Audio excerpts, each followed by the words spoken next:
Hi, welcome to Storytime with Jackie. I'm Jackie.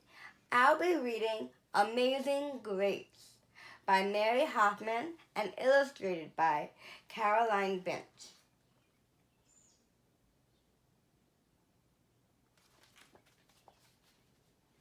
Grace was a girl who loved stories. She didn't mind if they were read to her or told to her or made up in her own head.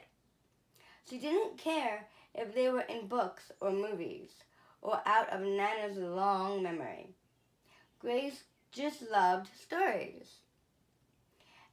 After she had heard them, and sometimes while they were still going on, Grace would act them out, and she always gave herself the most exciting part.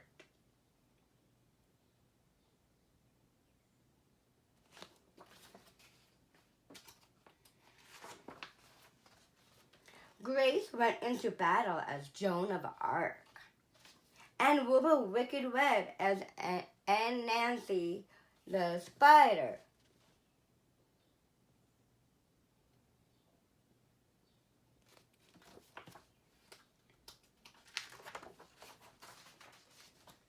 She hid inside the wooden horse at the gates of Troy. She went exploring for lost kingdoms.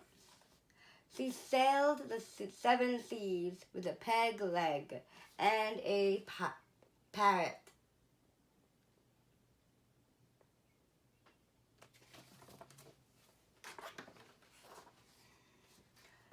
She was Hiawatha, sitting by the shining big water, and a Mowgli in the backyard jungle.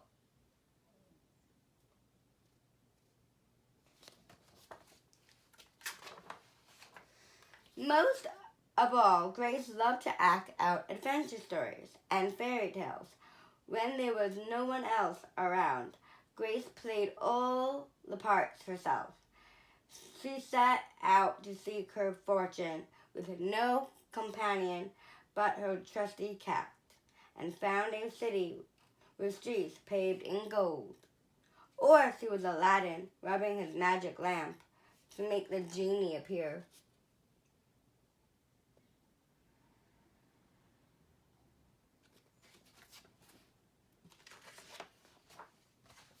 Sometimes she could get Ma and Nana to join in when they weren't too busy.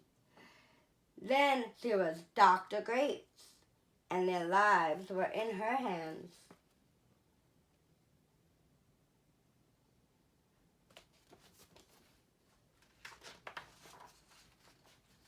One day, Grace's teacher said they would do the play Peter Pan.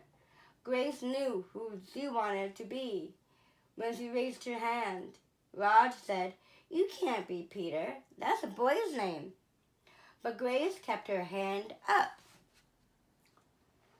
"You can't be Peter Pan," whispered Natalie. "He isn't black." But Grace kept her hand up. "All right," said the teacher. "Lots of you want to be Peter Pan. So we'll have auditions next week to choose parts." She gave them words to learn.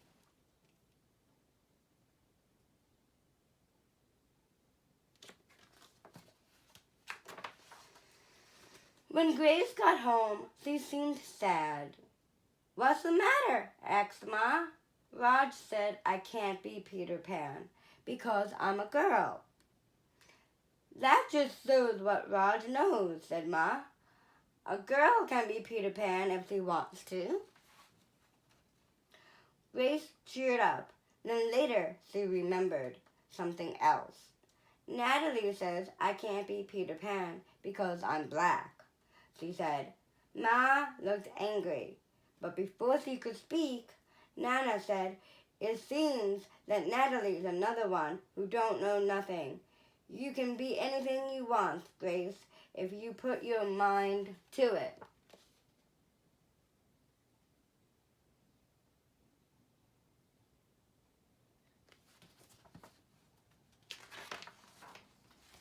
On Saturday, Nana told Grace they were going out. In the afternoon, they caught a bus and train into town. Nana took Grace to a grand theater.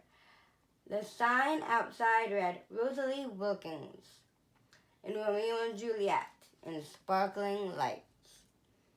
Are we going to the ballet, Nana? Asked Grace. We are, honey, but first I want you to look at this picture. Grace looked up and saw a beautiful young ballerina in a tutu. Above the dancer, it said, Stunning New Juliet.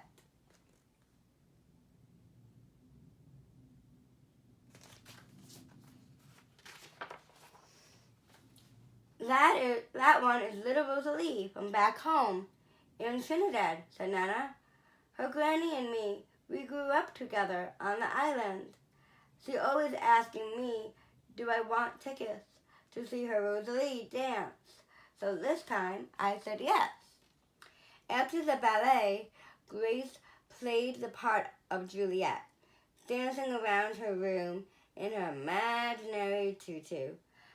I can be anything I want, she thought.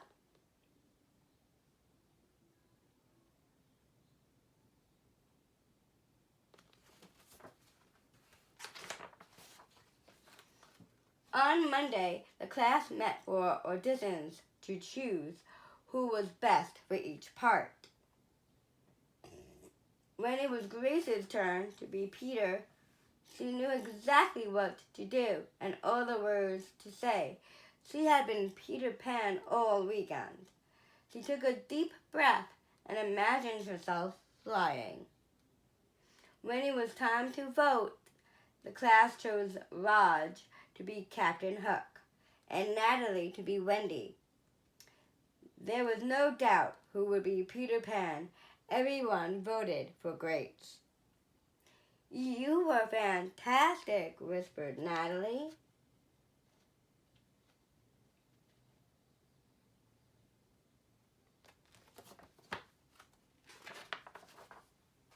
The play was a big success, and Grace was an amazing Peter Pan. After it was all over, she said, I feel as if I could fly all the way home. You probably could, said Ma. Yes, said Nana. If Grace put her mind to it, she could do anything she wants.